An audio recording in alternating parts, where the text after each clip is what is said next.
Hi, welcome to Microeconomics for International Management. This is Lecture 6, the Theory of Consumer Choice, Part 2. As you remember, we mentioned there are two approaches to consumer choice theory.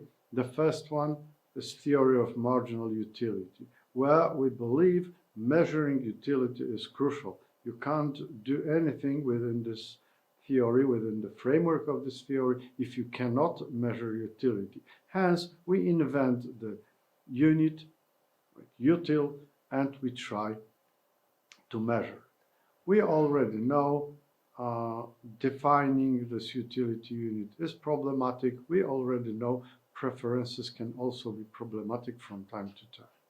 So let's have a look on the other approach to consumer choice theory, which is theory of indifference curves. Here, what we must be able to do is much less complicated, because this theory framework requires only that our consumers are able to put preferences in order, right? So they could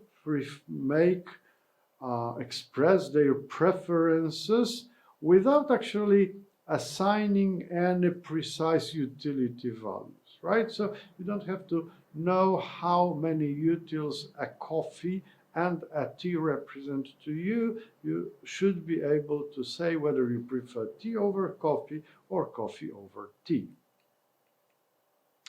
What are indifference curves? Well, an example of indifference curves can be seen here in the slide. So you could say that this is the collection of points, because any curve is a certain collection of points. So here it is a collection of points, and the common quality, the common feature of those points is they represent combinations of x and y, and those combinations give the same level of satisfaction to consumer. So if you look at this indifference curve here, you have 3 points made visible.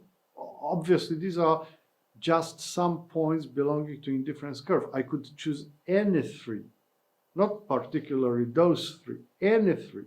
But since I've chosen those 3 points, for each of them, the coordinates like x1, y1 represent consumption of x1 and y1 that gives the same satisfaction as x2 and y2 and even x3, y3.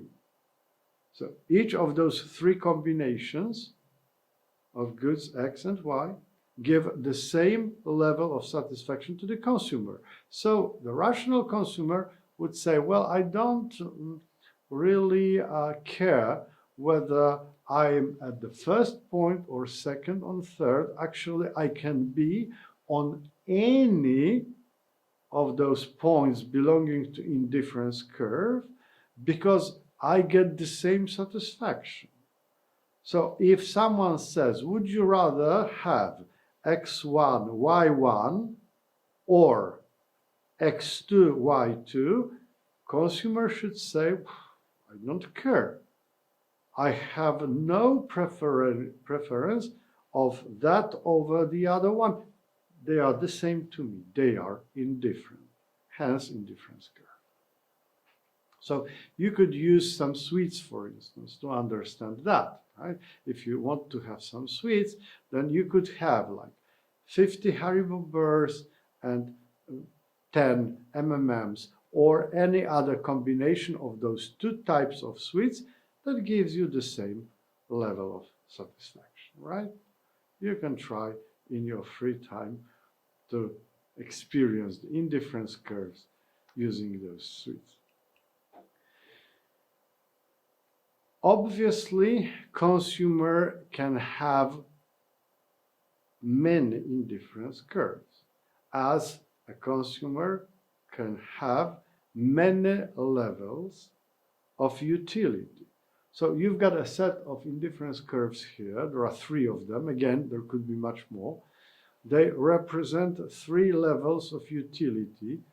Utility 1, utility 2, utility 3. Utility 1 being the smallest utility, utility 2 being bigger, utility 3 being even bigger, right?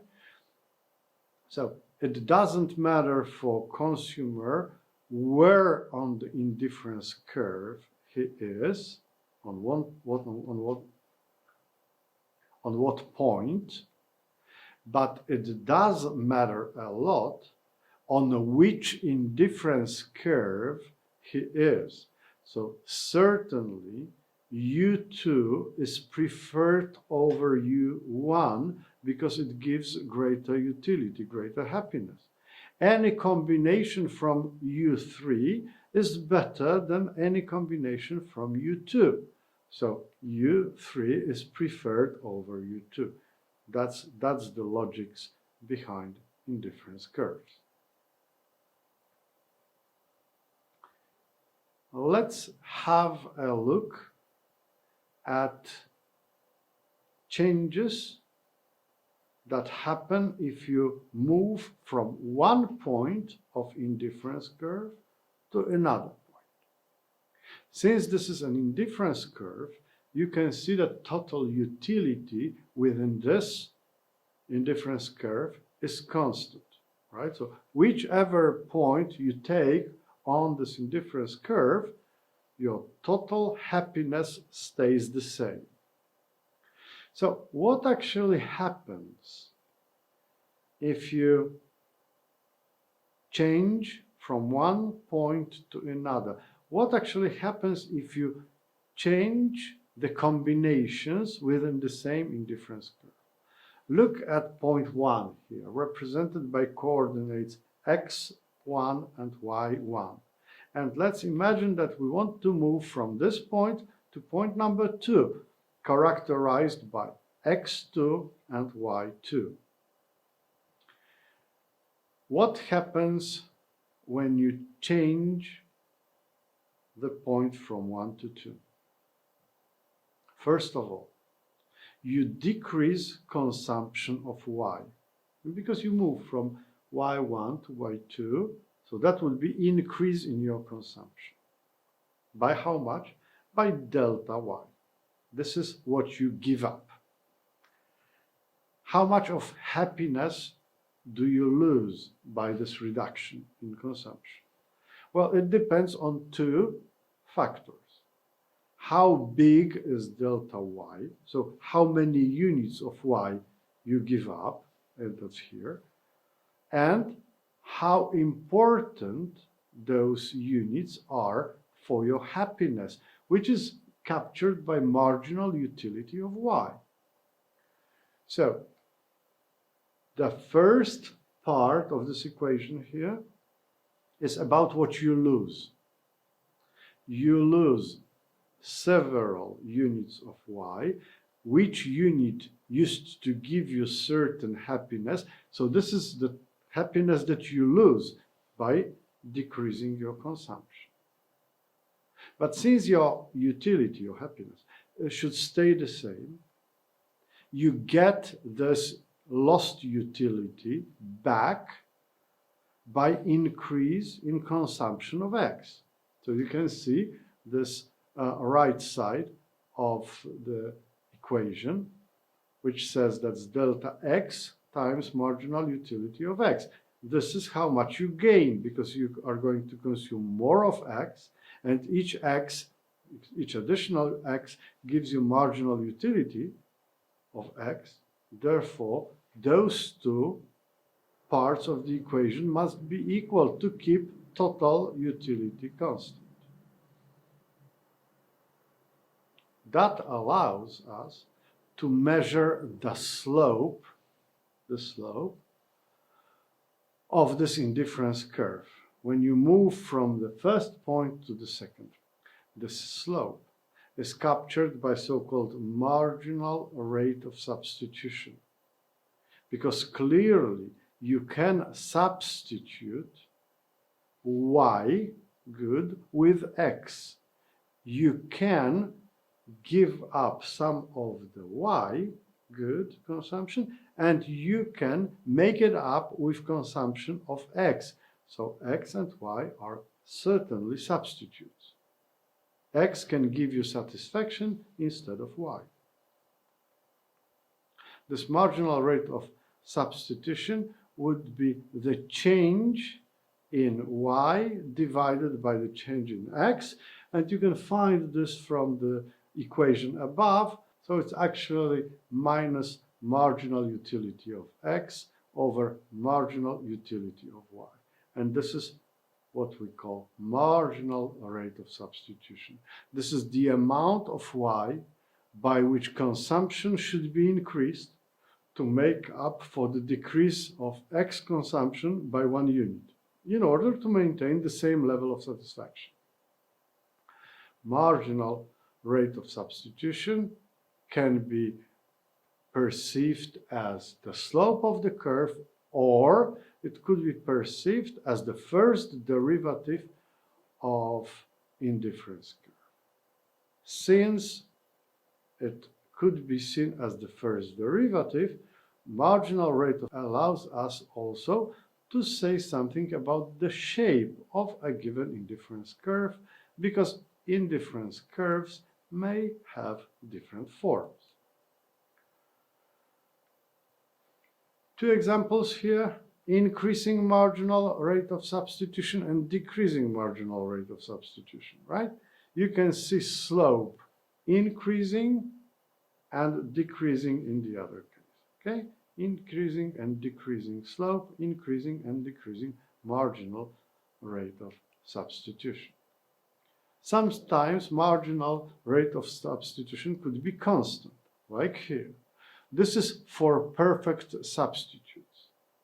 So imagine that you want to build some building, for instance, and you use concrete blocks, and there are big ones and small ones, just half the size of big one. Okay? So whenever you put one big block, you could put two smaller blocks. Okay? So they are perfect substitutes. Okay? One big can be always substituted by two small can always be substituted by one big. These are perfect substitutes. Some more fancy indifference curves include this one, for instance. Good, good, and bad, good. What does that mean?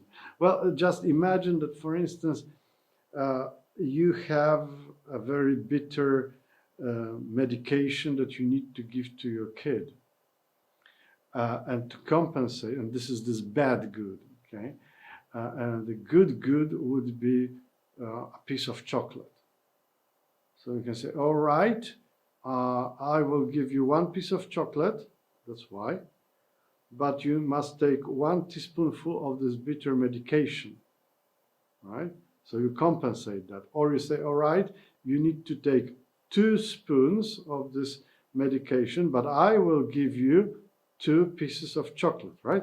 So that creates this kind of indifference curve. As long as you compensate the bad good with the good good, then it is indifferent for the consumer, your child. Sometimes some goods could be neutral, meaning they do not influence your happiness, your utility. So these are the cases, right? Y is a neutral good, or X is a neutral good. If one of the goods is neutral, then total utility actually depends on the consumption of this non-neutral good. So if you look at the first graph, right, X, how much X we consume, that tells us how happy we are, because Y does not influence on our happiness, on our utility, right? In the other case, Y decides how happy we are, because X is irrelevant here. Sometimes goods that we consume must be in certain proportions. So, for instance, you can think of batteries and the battery-powered radio. You need 3 batteries to power the radio. So you get the first indifference curve here for 1 radio and 3 batteries. So that makes 1 working set. And if you have more radios but not more batteries, the vertical part, or you have more batteries but just 1 radio, you still have 1 working set. If you want to be more happy, like having 2 working sets, that requires 2 radios and 6 batteries. So that gives you some additional happiness because you've got 2 sets, okay? You may use one and your friend may use another one, right? So you get more of utility here. And again, more batteries or more radios will not increase this happiness. You have 2 working sets, 2 radios, 6 batteries, 3 batteries per 1 radio, right? Or a ball pen and refill, right? That's proportions 1 to 1. That's it.